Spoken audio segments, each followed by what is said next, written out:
O presidente Jair Bolsonaro disse agora na segunda-feira, fez um anúncio, ao lado do presidente da Câmara, do Senado, que vai propor zerar o ICMS do diesel e compensar estados pela perda de arrecadação. A gente vai conversar agora com a Vilma da Conceição Pinto, que é diretora da Instituição Fiscal Independente, que é um órgão vinculado ao Senado, criado para ampliar a transparência das contas públicas.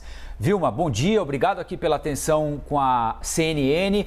A senhora acha possível que o governo abra espaço no orçamento para devolver tudo aquilo que os estados dizem que vão perder caso o ICMS seja limitado ou até zerado em alguma ocasião?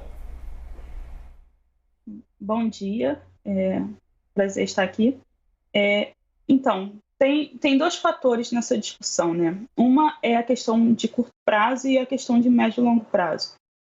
Do ponto de vista orçamentário, o governo ele não tem um espaço no teto de gastos atualmente. Tanto é que nas duas primeiras avaliações de receitas e despesas, que deve ser feita bimestralmente, o governo teve a necessidade de contingenciar despesas discricionárias para poder cumprir com o teto de gastos. Então, no orçamento, não há espaço hoje para ampliação de gastos.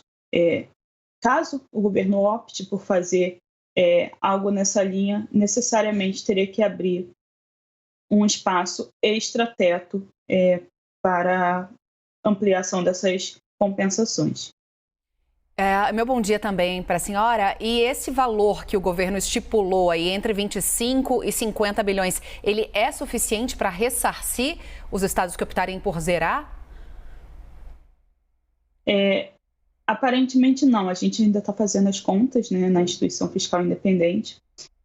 Mas é importante alertar a necessidade de discutir tanto o impacto dessa medida na economia hoje e na economia no médio prazo, quanto o impacto dessa medida nas contas fiscais dos entes subnacionais hoje e no médio prazo.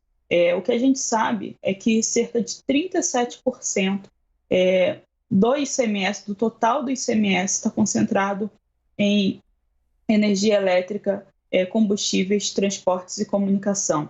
A maior parte desses recursos, quando a gente olha esses quatro setores, está na parte de combustíveis. E isso, embora hoje a gente tenha um excesso de arrecadação provocado em grande medida por conta da inflação, no médio e longo prazo, quando esse efeito, esse choque passar, isso pode significar um desequilíbrio para as contas dos entes subnacionais.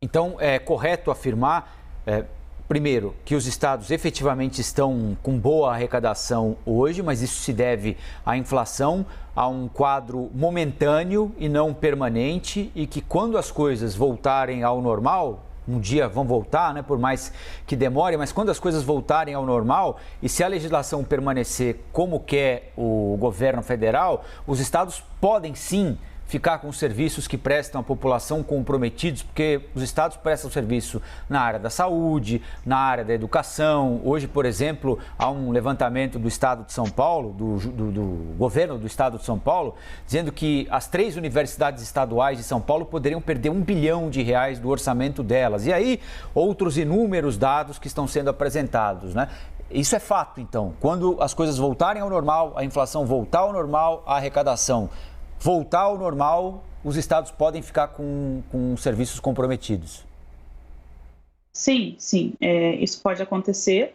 E em relação à questão do impacto dessa medida já no curto prazo para a parte de educação, até mesmo para os municípios, isso se deve à vinculação que existe hoje nesse imposto, Então, assim como no governo federal a gente tem alguns tributos que são partilhados com estados e municípios, no governo estadual tem alguns tributos, que é o ICMS principalmente, que é repartido com os municípios e tem algumas vinculações, como, por exemplo, a parte da educação.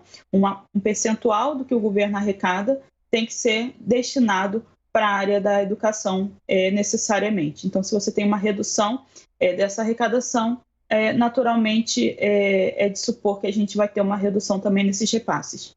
Lembrando que a educação vem sofrendo bastante já desde a pandemia, né? Como está sendo difícil a gente recompor a grade de crianças, até em universidades também, que perderam tanto com a falta das aulas presenciais por conta da pandemia da Covid-19, né, Vilma? Agora, eu queria saber de você o seguinte, a gente ouviu aqui ao longo dessa semana o deputado que foi relator do caso na Câmara dos Deputados, o deputado Danilo Forte, e ele traz um cálculo também que, deixando de arrecadar com o ICMS, os estados acabariam se beneficiando de uma outra forma, porque esse recurso livre na mão do consumidor vira uma venda, vira uma cerveja no fim de semana, foi o exemplo que ele deu, vira um lazer, acaba circulando também de outras maneiras. Essa conta faz algum sentido para a senhora?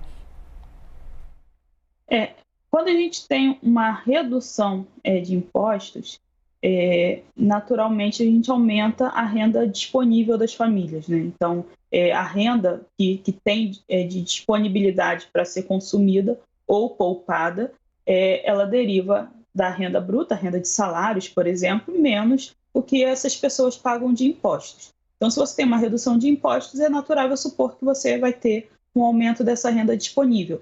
Agora, é preciso fazer estudos para saber, de fato, o que dessa renda vai ser destinado a consumo e o que pode eventualmente ser poupado.